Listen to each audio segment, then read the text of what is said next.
Ahojte, moje meno je Dominik Ja som Hana. a sme z firmy Staveu. Dneska si chceme prebrať tému, na aký strop vieme liať anhydridový potier. Keď sa povie anhydritový potier, drvivá väčšina našich zákazníkov si predstaví, že sa dá liať iba na betónovú dosku v novostavbe. Anhydridový potier sa dá liať na akýkoľvek strop. Stále musíme dodržať niekoľko faktorov. Niekedy stačí, ak to vylejeme na separačnú fóliu, niekedy musí statik predložiť nejaké výkresy k tomu, aby to staticky nám sedelo. A tým, že miešame anhydrid, tak určite len tomu stropu vieme pomôcť, lebo hlavne čo vieme ušetriť je váha. Ak sa rozhodnete vyliať si anhydrid na poschodie vášho domu, tak vám to zaručí dokonale rovný povrch a tým pádom budete môcť pracovať aj s modernejšími typmi podlah. Moderné podlahy v dnešnej dobe si hlavne vyžadujú mať hladký a riedky podklad, nakoľko musia byť podklady vyliaté podľa nejakej normy. A anhydridový potier nám to dovoľuje, lebo má samonivelačné vlastnosti.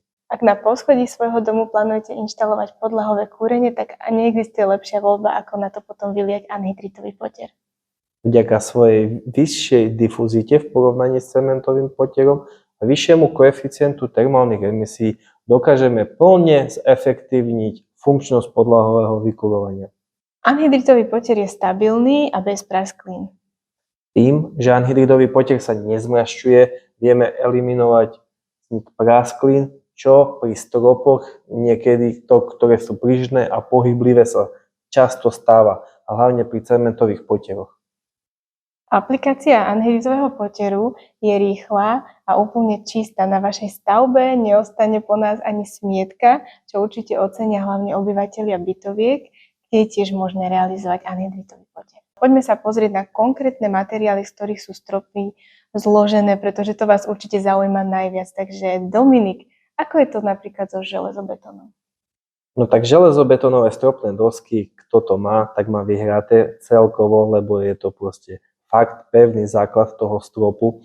A ak by tam nešlo podlahové kúrenie, tak nám úplne len stačí, keď si natiahneme fóliu, dáme diletácie, môžeme ísť aj kľudne s 3 cm anhydridovým potierom, kde vieme až o 33% znížiť váhu v porovnaní s cementovým potierom, a už len stačí dodržať nejakú technologickú pauzu, čo sa týka zrenia toho potieru, a môže sa plne využívať na ďalšie použitia. Čo také OSB dosky? Myslím si, že OSB dosiek sa každý bojí, pretože môžu naťahať vlhkosť a anhydrid je liatý potier, z ktorej sa skladá z vody, takže ako je to pri OSB doskách?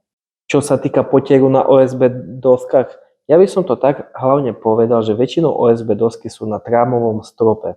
Trámový strop je navrhnutý tak, aby spĺňal dané požiadavky. Väčšinou tie trámové stropy sú pri drevostavbách, pri prerábkach, ale aj rodinné domy majú zrobený trámový strop s tým, že majú tam len niekedy aj OSB dosky. Najdôležitejšia vec je pri OSB doskách a celkovo drevu a pri vlhkých procesoch, aby sme to drevo oddelili od tej vlhkosti. Takže my, ak robíme potier na trámový drevený strop a podklad máme OSB dosky, tak si dáme dôkladne dvojito separačnú fóliu, každý jeden spoj s páskou zatesníme a môžeme liať úplne bez problémov ten anhydridový potier. Tiež odporúčame voliť čím nižšiu hrúbku, aby sme čím menej zaťažovali stavbu. Pri OSB doskách je vlastne tá ľahkosť toho materiálu obrovská výhoda oproti iným potierom. A keď niekto rekonštruuje starší dom, tak práve pri tých starších domoch sú často použité keramické a hurdiskové stropy. Ako je to v tomto prípade? Tie sú dosť také nerovné? Tak ak je veľmi nerovný podklad, na ktorý ideme vylievať potier, my to odporúčame niekedy aj prerovnať nejakým liatým polystyrénom, čo je v dnešnej dobe veľmi populárna skladba tej vyrovnávacej podlahy, alebo s polystyrénom samotným. Tak isto chceme len zrobiť to, že by sme čím menej zaťažovali ten strop. Lebo väčšinou tie hurdiskové dosky, aj keramické dosky, oni sú väčšinou pri tých starších domoch a tam treba dbať na to, že treba ušetriť tú váhu. Hej.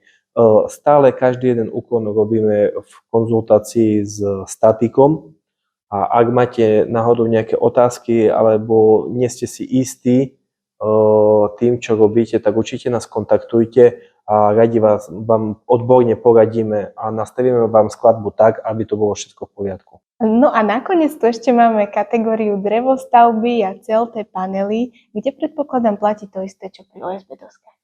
Áno, tým pádom, že je to výrobok z dreva, tak určite odporúčame ísť štandardným postupom, ako som hovoril pri OSB doskách aj pri drevených tramových stropoch, oddeliť poter od dreva tým, že tam dáme nejakú dvojitú separačnú fóliu a tým pádom máme vyhraté. Anhydritový poter sa dá liať na takmer každý typ stropu, ak sa dodržia správne technologické zásady. A hlavne pri stropoch platí, že je veľmi dôležité dbať na správnu skladbu izolácie, vyrovnanie povrchu, aby sa tam liala čo najmenšia vrstva anhydritového poteru. Ak vás zaujímajú nejaké ďalšie veci, tak určite dole v popise tohto videa nájdete blog, kde sme túto tému dobre rozpísali. A ak si nie ste istí, či váš strop vydrží náš liatý poter, kontaktujte nás. Budeme sa na vás tešiť pri ďalšom videu. Ahojte.